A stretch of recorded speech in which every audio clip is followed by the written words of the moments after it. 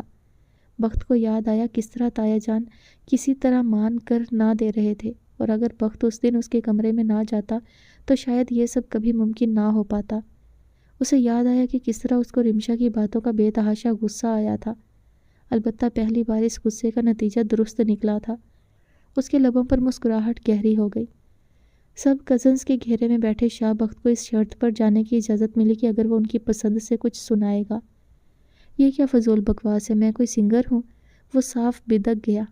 چلو کوئی شاعری، مزید اصرار ہوا۔ لو، وہ تو شاعروں کا کام، آپ کا دماغ کام نہیں کرتا، میں سیدھا سا بزنس مین ہوں، اس نے برا مان کر کہا تھا۔ چلو کوئی ڈائیلاگ ہی مار کر دکھا دو، کسی ایک نے جل کر کہا۔ وہ تو اندر جا کر سناؤں گا، وہ کہا لگا کر ہنسا تو سب کی ہنسی چھوٹ گئی۔ جذبات تو دیکھو بچے کے، مذاق اڑایا گیا تو اس میں غلط کیا ہے؟ وہ ڈھٹائی سے جمع رہا۔ چلو بس کرو یار، بچے کی جان لوگے کیا؟ وقار نے انہیں ڈانٹا تو ایک بے اختیار کہا چھوٹا تھا۔ ہائے، اب تو اس کی فیور کرنا بند کر دیں بھائی، یہ شادی شدہ ہو گیا ہے، عباس نے جتا کر کہا۔ بخت ہنسا تھا۔ شادی شدہ ہوا ہوں، گم شدہ نہیں جو ایسا ہو۔ گم شدہ سے یاد آیا، گم شدہ میری محبوبہ۔ وہ بآواز لگاتا ہوا اٹھا اور سیڑھیوں کی طرف بھاگا۔ پیچھے سے مذاق اڑاتی آوازوں اور سیٹیوں نے اس کا پیچھے کیا تھا۔ اسے مصب کی گاڑی کی آواز آ رہی تھی اور ڈرائنگ روم میں اس کی بلند آواز۔ وہ طلال سے جھگڑ رہا تھا۔ کچھ دیر بعد ان دو آوازوں میں پاپا کی آواز بھی شامل ہو گئی تھی۔ اب وہ تینوں بلند آواز میں بول رہے تھے اور ایک ساتھ بولنے کی وجہ سے ان میں سے کسی کی بھی بات کو سمجھنا ممکن نہ رہا تھا۔ ستارہ سن ہوتے حواس کے ساتھ وہیں کھڑی تھی۔ کچھ دیر بعد اس نے اپنے پیچھے دروازہ کھلنے کی آواز سنی۔ یہ مصب تھا۔ اس نے ایک نظر کمرے میں بکھرے سامان پر دوڑائی اور پھر اس کی سمت بڑھا تھا۔ ستارہ، اس نے نرمی سے ستارہ کا کاندھا چھوا۔ اس نے پلٹ کر اسے دیکھا۔ کون ہو تم؟ اس کی آواز سرسرا رہی تھی۔ وہ اسی طرح خاموشی سے اسے دیکھتا رہا۔ تمہیں کیا ہو گیا ہے تارا؟ اس نے ہاتھ ستارہ کے کندھوں پر رکھے۔ مجھے کچھ نہیں ہوا، ستارہ نے اس کے ہاتھ جھٹک کر ہٹا دیے۔ اس کی سبز چمکدار آنکھوں اور کھلے سفید رنگ سے پہلی بار اسے عجیب سی وحشت ہوئی تھی۔ کیا ہے تمہاری اصلیت؟ بتاتے کیوں نہیں؟ اس نے بڑی سختی سے مصب کا کالر پکڑ کر اسے جھنجھوڑا تھا۔ کیا کر رہی ہو تم؟ پاگل ہو گئی ہو؟ اس نے اپنے آپ کو چھڑانا چاہا۔ ہاں ہو گئی ہوں، میں پاگل ہی تو ہوں، تم مجھے بتاتے کیوں نہیں؟ وہ ضبط کھو کر بلند آواز میں چلائی تھی۔ آواز آہستہ رکھو، وہ غصے سے بولا۔ کیوں؟ جب چپ کروا کے سچ دبانا چاہتے ہو، اور سچ کیا ہے کہ یہ تم ہو، نوفل بن مصب یا مصب شاہ یا پھر نوفل صدیق؟ کیا نام ہے تمہارا اور کیسے بلاؤں؟ کیا حقیقت ہے تمہاری؟ وہ اسی لہجے میں باز پرس کر رہی تھی۔ کوئی سچائی نہیں، سچائی وہی ہے جو میں تمہیں بتا چکا ہوں۔ تو پھر یہ کیا ہے؟ وہ حلق کے بل چلائی اور پاسپورٹ اس کے منہ پر دے مارا۔ سمجھاؤ مجھے کیا ہے یہ؟ کتنے بڑے دھوکے باز اور جھوٹے انسان ہو تم۔ تم سچائی کی بات کیسے کر سکتے ہو؟ تم نے تو مجھے سچائی کبھی بتائی ہی نہیں، سب کچھ چھپایا تم نے مجھ سے۔ وہ اب پاگلوں کی طرح بلند آواز میں رو رہی تھی۔ کس طرح تم نے میری زندگی تباہ کر دی، مجھے جھوٹ کے قصے سنا سنا کر تم میری بے وقوفی اور سادگی پر ہنستے رہے۔ تم کس قدر گھٹیا انسان ہو، مجھے تم سے نفرت ہے۔ وہ زمین پر بیٹھ کر دونوں ہاتھ سر پر رکھے رو رہی تھی۔ تارا اٹھو یہاں سے، میں تمہیں سب بتا دوں گا۔ اس نے ستارہ کا ہاتھ پکڑ کے اسے اٹھانا چاہا۔ ہاتھ مت لگاؤ مجھے اور مجھے میرے نام سے بلاؤ، میں ستارہ ماہم ہوں۔ وہ اس کا ہاتھ جھٹک کر کسی بھوکی شیرنی کی طرح گررائی تھی۔ اور مجھے کچھ نہیں سمجھنا سمجھانا، مجھے جانے دو، مجھے تمہارے ساتھ رہنا ہی نہیں۔ وہ روتی ہوئی اٹھی اور دروازے کی سمت بڑھی۔ تم کہیں نہیں جاؤ گی، وہ لپک کر اس کے سامنے آ گیا۔ تم مجھے روکنے والے ہوتے کون ہو؟ وہ چیخ اٹھی۔ میں تمہارا شوہر ہوں، وہ بھی بلند آواز میں بولا۔ میں لعنت بھیجتی ہوں تمہارے شوہر ہونے پر، تم سے تو وہ مہروز کمال اچھا تھا، سب کے سامنے برا تھا، پیٹھ پیچھے وار تو نہیں کرتا تھا۔ تم تو اس سے بھی زیادہ غلیظ ہو، مجھے تم سے نفرت ہے۔ اس نے اسے پیچھے ہٹایا اور پھر دروازے کی سمت بڑھنا چاہا۔ مجھے کسی دوسرے تیسرے سے کوئی غرض نہیں، میرے لیے یہ اہم ہے کہ تم یہاں سے جا نہیں سکتی، وہ قطعیت سے بولا۔ میں تمہارے نفس کی تسکین کے لیے یہاں نہیں رک سکتی، وہ زہر خند لہجے میں بولی تھی۔ اس پر جیسے بجلی گری تھی۔ نفس کی تسکین؟ وہ بے چینی سے بڑبڑایا تھا۔ تم اتنی گری ہوئی بات کیسے کر سکتی ہو؟ نفس کی تسکین کرنا تھی بس مجھے۔ میں وہاں کرتا، وہاں سنگاپور میں، جہاں تم مکمل طور پر میری دسترس میں تھی۔ کوئی میرا ہاتھ روکنے والا نہ تھا۔ اگر میں اتنا ہی نفس پرست ہوتا ستارہ ماہم، تو آج تمہارے گھر والوں کو تمہارا نام و نشان نہ ملتا، اور تم سے نہیں، مجھے صرف تمہارے وجود سے پیار ہوتا نا، تو اتنا کچھ کبھی نہ کرتا تمہارے لیے۔ مگر خیر، میں تمہیں کیوں بتاؤں کچھ بھی؟ تم نے تو چارج شیٹ تیار کر لی ہے، میں کسی قسم کی وضاحت کرنا اپنی توہین سمجھتا ہوں۔ وہ تڑپ کر وضاحت دیتا ہوا آخر میں یکدم تلخ ہو گیا تھا۔ اس کا مطلب ہے تم یہ تو تسلیم کرتے ہو کہ تم کون ہو؟ وہ عجیب سے انداز میں بولی تھی۔ ہاں، میں نوفل صدیق ہوں، یہی سننا چاہتی ہو نا تم؟ سن لیا سچ، آ گیا سکون، وہ مزید غصیلے لہجے میں بولا۔ ستارہ چند لمحے خالی نظروں سے اسے دیکھتی رہی، پھر دروازہ کھول کر باہر نکل گئی۔ کھلے دروازے کے بیچوں بیچ نوفل صدیق کھڑا تھا۔ زندگی کی بساط پر سب مہرے بہت مہارت سے رکھنے کے باوجود وہ ہار گیا تھا۔ اس کی خوبصورتی، روپیہ اور خوش قسمتی اس بار اس کے کام نہیں آئی تھی۔ وہ خالی ہاتھ رہ گیا تھا۔ اسد اسلام آباد آ گیا تھا۔ مرینا اور تیمور سے ملاقات تو ناگزیر تھی، اور وہی سوال مرینا نے اسد سے کیا تھا۔ نہیں پھپھو، میں اسید سے نہیں ملتا، اس نے صاف گوئی سے کہا۔ کیوں اسد، میری بیٹی کو اکیلا کیوں کر دیا تم نے؟ وہ چند لمحوں کی خاموشی کے بعد بڑی رنجیدگی سے پوچھ رہی تھی۔ میں اس شخص کی شکل بھی نہیں دیکھنا چاہتا، اس لیے اگر ہبا یہاں ہوگی تو میں ضرور اس سے ملوں گا، مگر کم از کم اس شخص کے گھر جا کر نہیں۔ اس نے اس بار بھی دو ٹوک جواب دیا تو مرینا اسے دیکھ کر رہ گئی۔ ایسا تو نہ کہو، انہوں نے آہستگی سے ٹوکا۔ جو سچ ہے وہ میں نے آپ کو بتا دیا۔ اور سچ کیا ہے؟ سچ یہ ہے کہ وہ ایک گرا ہوا ظالم شخص ہے۔ ایسا نہیں ہے، میرا بیٹا اتنا بھی برا نہیں۔ ان کی آنکھوں میں آنسو آ گئے تھے۔ میں اسے برا نہیں کہہ رہا، مگر حقیقت سے نظریں چرائی نہیں جا سکتی۔ آپ کو ہبا کی حالت یاد رکھنی چاہیے، اس نے افسوس سے کہا۔ مگر غلطی ہبا کی تھی، اسید کی نہیں، انہوں نے تڑپ کر وضاحت کی تھی۔ وہ بچی تھی، اسید بچہ نہیں تھا۔ اسے ہبا کی غلطی کو درگزر کر دینا چاہیے تھا، جبکہ وہ نکاح بھی کر چکا تھا۔ جو ہبا نے کیا وہ غلطی نہیں تھی، وہ جان بوجھ کر کی جانے والی پری پلانڈ گیم تھی۔ انہوں نے شدت سے اسے رد کیا۔ چلے ایسا ہی صحیح، مگر پھر اسید نے کیا کیا؟ اس نے بھی تو پری پلانڈ ورکنگ کی تھی نا۔ اسے یہاں سے لاہور لے کر گیا اس کی غلطی کی سزا دینے کے لیے۔ اسے مارا، اس پر بے دردی سے ہاتھ اٹھایا۔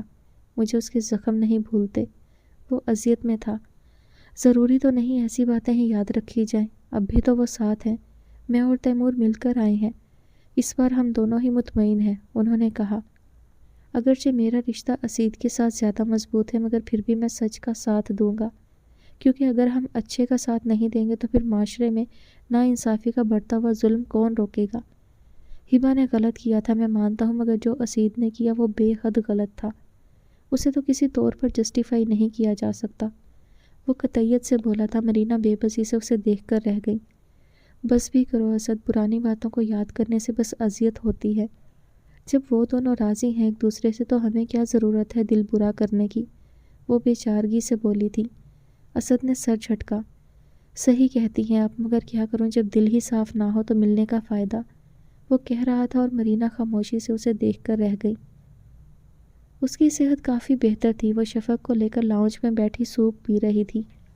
اسید آج گھر ہی تھا، ملازمہ کام کر کے اپنے کوارٹر میں جا چکی تھی۔ ٹی وی چل رہا تھا اور ٹی وی پر ٹام اینڈ جیری چل رہے تھے۔ شفق چند لمحے نامانوسیت سے ٹی وی کو گھورتی رہی، پھر کارپیٹ پر رینگتی ہوئی ادھر ادھر چکرانے لگی۔ ہبا نے سوپ کا چمچ بھر کر منہ میں ڈالتے ہوئے ٹی وی پر نظر جما دی۔ وہاں ٹام جیری کی روایتی لڑائی چل رہی تھی۔ ہبا پتہ نہیں کتنے عرصے بعد دیکھ رہی تھی۔ اس نے محویت سے ٹام کو جیری کے پیچھے بھاگتے ہوئے دیکھا تھا۔ اسی اثنا میں اسے عجیب سی تھپ تھپ کی آواز سنائی دی۔ اس نے ادھر ادھر دیکھا، شفق وہاں نہیں تھی۔ وہ حیرانی سے اٹھ گئی۔ سوپ والا باؤل اس نے ٹیبل پر رکھا اور بے چینی سے اٹھ کھڑی ہوئی۔ اس نے لاؤنج میں چاروں طرف نظر دوڑائی اور پھر ساکت رہ گئی۔ شفق اپنے ننھے ننھے ہاتھوں سے اسید کا دروازہ تھپ تھپا رہی تھی۔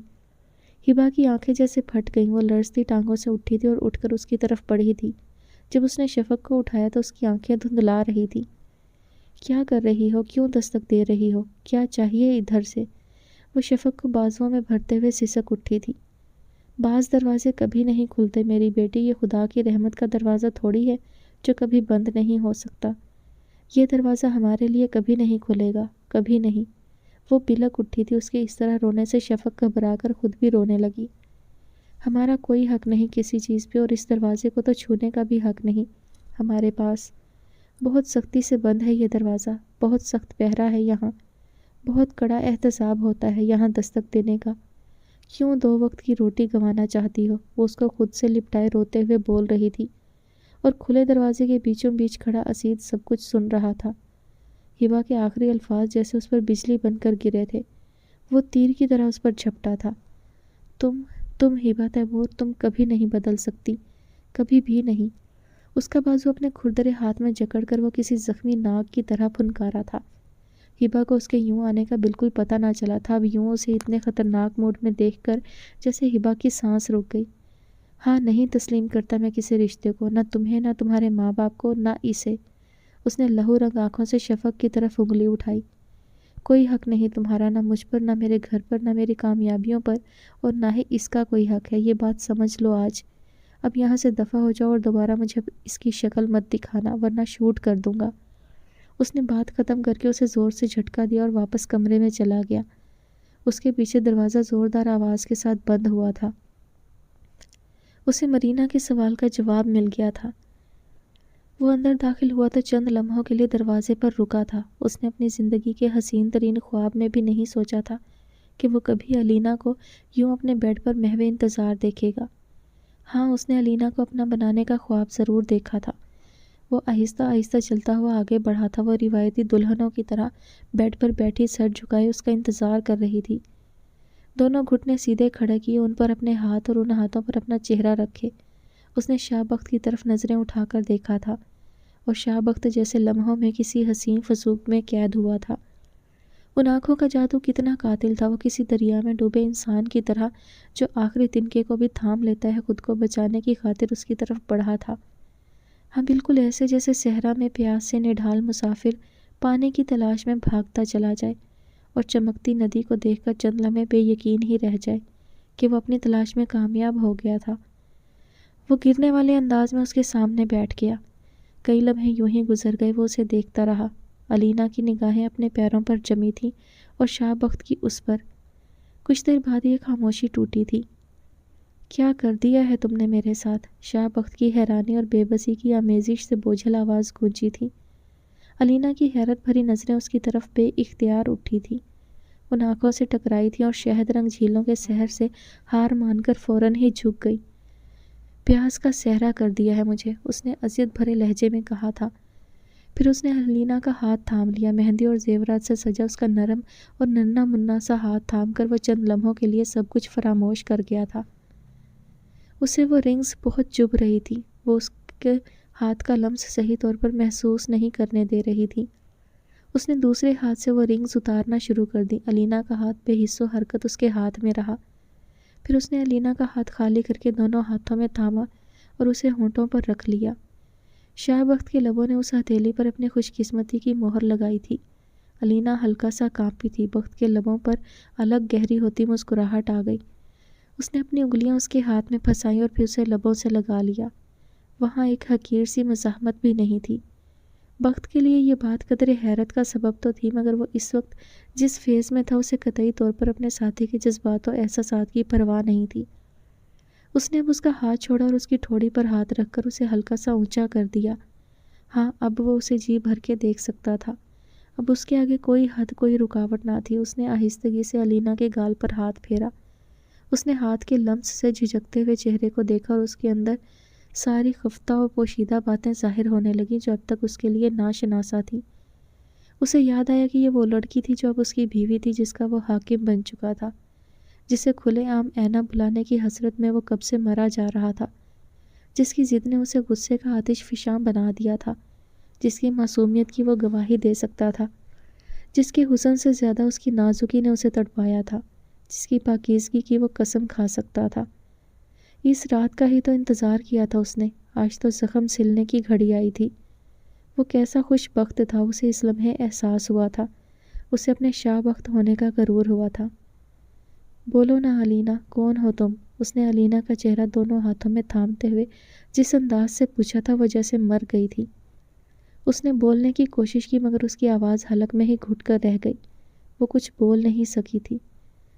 کہو تم اینا ہو، بخت کی اینا، اس نے جنون میں علینا کے شانوں پر ہاتھوں کا دباؤ ڈالتے ہوئے کہا تھا۔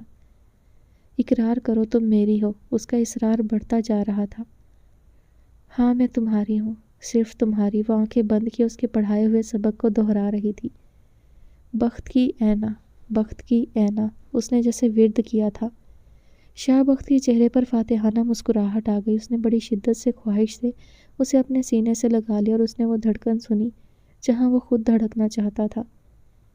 اینا کے سینے میں دھڑکتا اس کا وہ ضدی دل جسے اپنا بنانا اس کے اہداف میں سے ایک تھا۔ مگر فتح کا پہلا مرحلہ تو سر ہو گیا تھا، یوں جیسے کسی خالی زمین پر گھر بنانے کے لیے اسے خریدنا پڑتا ہے، اس پر اپنی ملکیت کی مہر لگانی پڑتی ہے، اسی طرح شاہ بخت نے بھی علینا کے وجود پر اپنے نام کی ملکیتی مہر لگا دی تھی۔ اب اسے اس دل میں گھر بنانا تھا، اور گئی رات جب وہ حجاب و حدود کے سارے سرے پھلانگتا اس کی رگے جاں کے قریب تھا، اس نے علینا کو اپنے دائیں بازو میں لے لیا۔ سلائیڈنگ ونڈو کے پردے ہٹے تھے اور چاند کی ٹھنڈی چمکدار روشنی راستہ بناتی ہوئی ایک لمبی لکیر کی مانند ان کے بیڈ تک آ رہی تھی۔ چاند بہت خوبصورت ہے نا؟ بخت نے کہا۔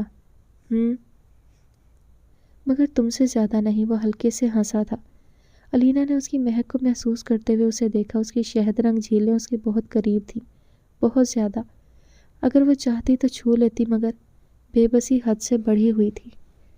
شادی شدہ زندگی کی پہلی رات کسی نئی مالا کی مانند ہوتی ہے، جس میں مرد اور عورت مل کر وفا، سچائی، خلوص، دلی آمادگی، ایمانداری، ہمیشہ ساتھ نبھانے کا عہد اور سب سے بڑھ کر محبت کے موتی اس مالا میں پروتے ہیں۔ کوئی بھی اپنی نئی زندگی کا آغاز کسی بدصورت اور دل شکن رویے سے نہیں کرنا چاہتا۔ شاہ بخت نے اپنے بازوؤں کی حرارت بخش حدت میں اسے سمیٹا ہوا تھا، اور کائنات میں اس حقیقت سے بڑی حقیقت اور کیا ہو سکتی تھی؟ آج وہ علینا شاہ بخت تھی، اس کے حصار میں، اس کی پناہ میں۔ وہ پہلا لمس پہاڑوں پر برف باری کی مانند تھا، اپنے وجود میں جذب کرنے والا، اپنے انمٹ نقوش اس کے دل پر نقش کرنے والا۔ واپسی کے سفر پر تھے، رات کا شبنمی پہر ڈل رہا تھا، اور یہ دھیما دھیما سرور اسے ایک اور حسین دنیا میں لے گیا تھا۔ وہ اسے گدگدا رہا تھا، اور اس کی ہنسی یوں پھیلی جیسے شفق کی پہلی کرن ہر سو پھیل کر اجالا کر دے، یا یوں جیسے پیلی پیلی روشنی ڈوبتے سورج کو خراج پیش کرتی ہو۔ شاہ بخت نے بہت کم اسے یوں کھلکھلاتے دیکھا تھا، قوس قزح جیسی سات رنگی ہنسی جو پھیلی تو ہر طرف خوشبو بکھیر گئی تھی۔ وہ کسی سحر زدہ معمول کی طرح اسے دیکھتا رہا۔ اینا میری جان، اس نے بڑے فخر، مان اور غرور سے اسے چوما تھا۔ تم اس دنیا کی سب سے پیاری لڑکی ہو، اس نے نرمی سے علینا کا گال کھینچا تھا۔ جواباً علینا نے حیرت بھری نظروں سے اسے دیکھا تھا، اس کی حیرانی سے کھلی آنکھوں پر بخت کو بے تحاشا پیار آیا تھا۔ جانتی ہو کیوں؟ کیونکہ صرف تم ہو جو اس دل کو دھڑکنے کا احساس دلا سکتی ہو، صرف تم ہو جسے دیکھ کر مجھے بہت شدت سے اپنے اندر کمی کا احساس ہوتا ہے۔ اس کی پیار بھری سرگوشیاں سن کر چاند بھی ہنسا تھا۔ تم مجھ سے ناراض ہونا؟ وہ فکر مندی سے پوچھ رہا تھا۔ نہیں، اس نے بخت کے سینے پر سر رکھتے ہوئے سکون سے کہا تھا۔ بخت نے کمبل اوپر کھینچا، کہیں اندر ہی اندر اس کی فکر کے خیال سے کہ اسے ٹھنڈ نہ لگ جائے۔ میں نے تم پہ ہاتھ بھی اٹھایا تھا، وہ ازحد افسوس سے کہہ رہا تھا۔ علینا نے اسے دیکھنا چاہا، اس نے ہلکا سا سر اونچا کیا، اس کی پلکیں شاہ بخت کے گال سے مس ہو رہی تھی اور اس کے ہونٹ علینا کی آنکھوں پر خوشبو لٹا رہے تھے۔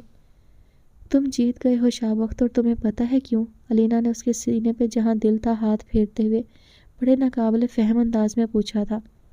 کیوں؟ بخت نے اس کے ہاتھ کے لمس سے اپنے اندر اترتا سکون محسوس کرتے ہوئے بے ساختہ کہا تھا۔ کیونکہ تمہیں یقین تھا کہ تم ہار نہیں سکتے، علینا نے اس کی شہد رنگ جھیلیں ہاتھ سے چھوتے ہوئے کہا۔ اس کا لمس روشنی کی کرن بن کر بخت کی آنکھوں کو روشن کر گیا تھا۔ زندگی میں انسان جو کچھ بھی کرتا ہے اس میں بہت بڑا ہاتھ اس کے خود پر یقین کا بھی ہوتا ہے۔ جیسے مجھے خوف تھا کہ میں ہار جاؤں گی اور تمہیں یقین تھا کہ تم جیت جاؤ گے، تو بس یہی ہوا۔ وہ بڑی سنجیدگی سے اسے تجزیہ کر کے بتا رہی تھی۔ اسے علینا کا چہرہ دیکھ کر عجیب سی ہنسی آئی تھی جسے اس نے بمشکل ضبط کیا۔ میری فلاسفر، اس نے کہا لگاتے ہوئے اسے دیکھا تھا۔ تم ہنس رہے ہو؟ اسے صدمہ ہوا تھا۔ ارے نہیں میری شہزادی، اس نے اس کے بالوں میں انگلیاں چلاتے ہوئے کہا۔ علینا نے آنکھیں بند کر لی۔ نیند آ رہی ہے، اس نے خوابیدہ لہجے میں کہا تھا۔ سو جاؤ نا، اس نے کمبل درست کر کے اسے کہا۔ علینا نے اس کے سینے پر چہرہ رکھے ہوئے اپنی آنکھیں بند کر لی۔ اینا جان، تمہارا بہت کچھ میرے پاس ہے، صبح لے لینا، اور بہت سی باتیں کرنی ہے تم سے۔ وہ تو اب کرتے ہی رہیں گے، اس نے سوئی ہوئی علینا کو بولا تھا، اور پھر خود بھی مطمئن اور سرشار ہو کر ریشم سے اس کے مشکبو بدن کو اڑا کر اور آنکھیں بند کر لی۔ محبت کی گلابی پروں نے انہیں اپنی پناہ میں لیا ہوا تھا۔ تو اب زندگی کا چلن بدل جانا تھا۔ ہبا نے حسید کی بات کو سنا تھا، سمجھا تھا اور پی لیا تھا۔ خوش فہمیوں کے جس محل میں وہ رہنے کی کوشش کر رہی تھی، اس میں اسے بری طرح دھتکار کر نکال دیا گیا تھا۔ اسے لگا تھا کہ شاید اس کی زندگی میں کوئی تبدیلی آئے گی، مگر اب اسے یقین آ گیا تھا کہ اس کی زندگی میں کچھ بھی نہیں بدل سکتا تھا۔ اسے یقین آ گیا تھا کہ اسے اسی حیثیت کے ساتھ رہنا ہے۔ اسید نے اسے اپنی بیوی کی شناخت سے نواز کر صرف کارروائی پوری کی تھی۔ در حقیقت اس کے دل میں کسی قسم کی نرمی نہیں آئی تھی، اور اس بارش والی رات بھی نہ جانے اس نے کیوں وہ سب کیا تھا۔ وہ اتنا مضبوط تھا کہ کسی کمزور لمحے کی زد میں آ کر یہ سب قتل نہیں کر سکتا تھا۔ شفق کے متعلق اس کے خیالات نے ہبا کو ازحد تکلیف دی تھی، بلکہ تکلیف کا لفظ اس کے احساسات کے آگے بالکل چھوٹا تھا۔ وہ صحیح معنوں میں اسے روند گیا تھا۔ رات کو سوئی ہوئی شفق کو دیکھتے ہوئے وہ بہت کچھ سوچتی رہی۔ کیا شفق واقعی اس کے کسی گناہ کی پاداش تھی؟ اور کیا وہ اس کے خون سے نہیں تھی؟ کیا اسید اس کا بایولوجیکل باپ نہیں تھا؟ یا پھر وہ اس کے کسی ناجائز تعلق کا شاخسانہ تھی؟ وہ مختلف سوچیں سوچتی اپنے ہی پسینے میں نہا گئی۔ مجھے اسید کے علاوہ کسی نے نہیں چھوا، پھر ایسا سلوک میری بیٹی کے ساتھ کیوں؟ وہ رب کے آگے التجا کرتے ہوئے بلک رہی تھی۔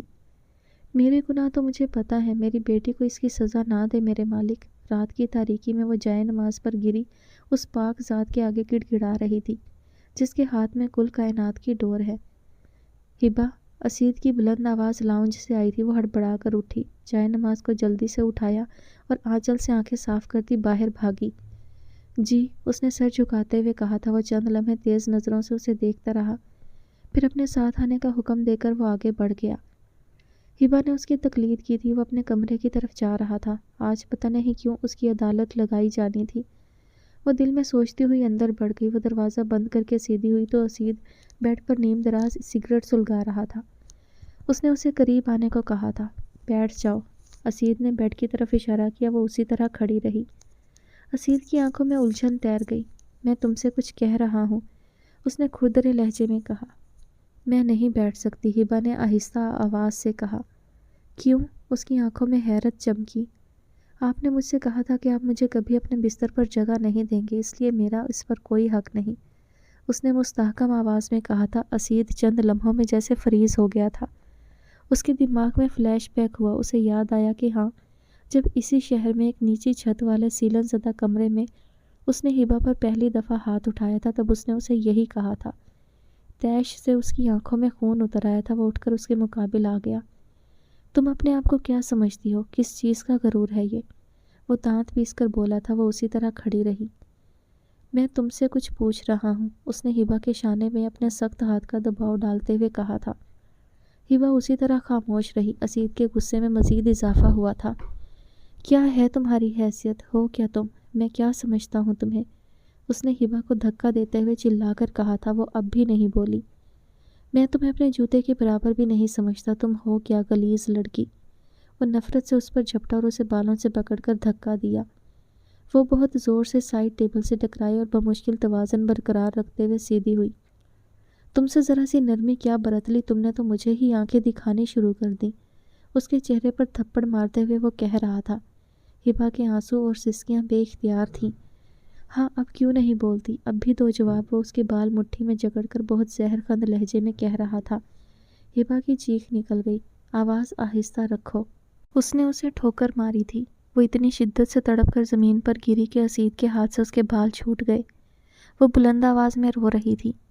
اور مارے مجھے، میں بدصورت ہوں، میرے سیاہ اعمال مجھے سنسار کیوں نہیں کر دیتے؟ وہ پاگلوں کی طرح دونوں ہاتھوں سے اپنے ہی چہرے پر تھپڑ مار رہی تھی۔ یہ ذہنی ٹوٹ پھوٹ اور احساس کمتری کی انتہا تھی۔ بند کرو یہ تماشا، اسید نے نفرت سے اسے ایک اور ٹھوکر ماری تھی۔ اس کے آنسو مزید بڑھ گئے اور اس کی دل خراش سسکیاں اسید کے کانوں پر بہت گراں گزر رہی تھیں۔ میرے گناہوں کی سزا مجھے دیں، میری بیٹی کو کیوں دے رہے ہیں؟ وہ سسک کر سوال کر رہی تھی۔ کیونکہ اس نے تم سے جنم لیا ہے، تمہارا غلیظ خون شامل ہے اس میں، وہ انگلی اٹھاتے ہوئے نفرت سے کہہ رہا تھا۔ مگر وہ آپ کا بھی تو خون ہے، وہ اسے یاد دلا رہی تھی۔ اس کی شکل تمہارے جیسی ہے تو اعمال بھی تمہارے جیسے ہی ہوں گے۔ اسید نے غصے سے پاگل ہو کر اسے ایک اور تھپڑ مارا تھا۔ ہر بچہ اسلام کی فطرت پر پیدا ہوتا ہے، خدا نے کہا ہے یہ، آپ ان کا انکار نہیں کر سکتے، اس نے بڑی مضبوط دلیل دے کر کہا۔ سرخ چہرہ اور بہتے آنسوؤں کے ساتھ وہ اسید کو مزید وحشت زدہ کر گئی۔ تم اور تمہارا اسلام، تمہارے جیسے لوگ اپنا اسلام ہاتھ میں لیے پھرتے ہیں، جہاں ضرورت پڑتی ہے وہیں کھول کر نیا قانون لاگو کرنے چل پڑتے ہیں، اس نے استہزائیہ انداز میں کہہ کر سر جھٹکا۔ وہ معصوم ہے، وہ کسی گناہ میں شامل نہیں، میں آپ کی قصوروار ہوں، اسے سزا مت دیں۔ وہ بلکتے ہوئے اس سے بھیک مانگ رہی تھی۔ اسے کھانے کو نہیں ملتا یہاں سے، کون سی سزا دی ہے میں نے؟ بکواس بند کرو، اپنی فضول اور لایعنی سوالات کر کے میرا دماغ خراب مت کرو۔ وہ اس پر چلاتے ہوئے دوبارہ سے سگریٹ سلگا رہا تھا۔ سارے مسئلے بھوک کے تو نہیں ہوتے، میرے جیسے لوگ بھی تو ہوتے ہیں جنہیں پیٹ بھر کر کھانا مل جائے تو شناخت اور رشتے کی لڑائی لڑنے چل پڑتے ہیں۔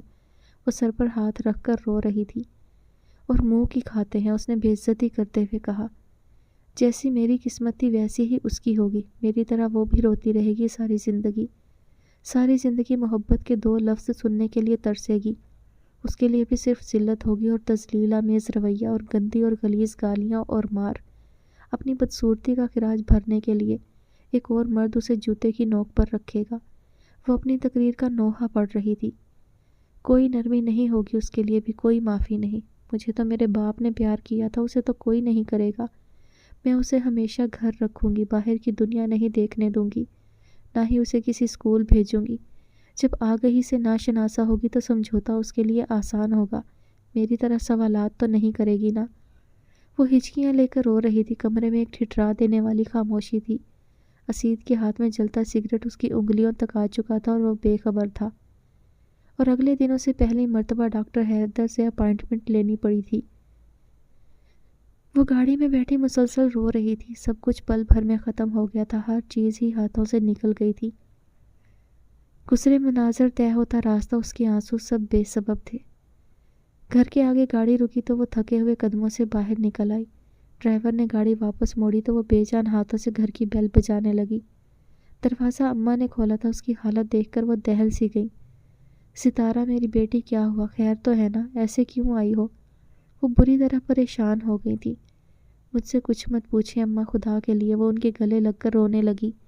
انہوں نے نرمی سے اسے تھپ کر دروازہ بند کیا اور اندر لے آئیں۔ بیٹھو ادھر، پانی پیو، انہوں نے پیار سے اس کے بال سنوارتے ہوئے گلاس پکڑایا تھا۔ ابا کدھر ہیں؟ وہ آنسو صاف کرتے ہوئے پوچھنے لگی۔ کام پر گئے ہیں۔ مذہب سے کوئی جھگڑا ہوا ہے؟ انہوں نے اس کا ہاتھ پکڑ کر پوچھا تھا۔ سارے جھگڑے ختم کر کے آئی ہوں میں، وہ تھکے ہوئے انداز میں کہہ کر ہاتھ کی پشت سے چہرہ رگڑنے لگی۔ کیا مطلب؟ انہوں نے ڈر کر اسے دیکھا۔ کوئی مطلب نہیں، میں وہاں واپس نہیں جاؤں گی، اس نے پرعزم طریقے سے انہیں جتایا۔ فضول اہم کانہ باتیں مت کرو، کیوں دشمن ہو رہی ہو اپنی؟ ہوا کیا ہے، کچھ بتاؤ گی مجھے؟ وہ بھڑک کر بولیں۔ مجھ پر غصہ مت ہو، میرا اپنا دماغ خراب ہو چکا ہے، وہ تلخی سے کہتی اٹھنے لگی۔ یہاں بیٹھو اور پوری بات بتاؤ مجھے، انہوں نے اس کا ہاتھ کھینچ کر اسے دوبارہ بٹھایا۔ ابا آئیں گے تو پتہ چل ہی جائے گا، اس نے انہیں ٹالا اور باہر صحن میں نکل آئی۔ کیا تھا وہ شخص؟ دھوکے بازی کی آخر، یا وہ خود بے وقوفی کا مجسمہ تھی؟ کتنی آسانی سے وہ اسے بے وقوف بنا گیا تھا۔